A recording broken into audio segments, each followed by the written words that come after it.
এক সময়ের কথা, সালেম নামের একজন যুবক ছিল।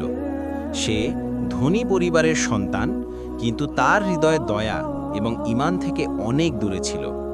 সে হঠাৎ দেখল যে তার পরিবারের সবাই আল্লাহর আজানের প্রতি গুরুত্ব দিচ্ছে, নামাজ পড়ছে এবং সদকা দিচ্ছে, কিন্তু সালিম ছিলেন অহংকারে ভরা।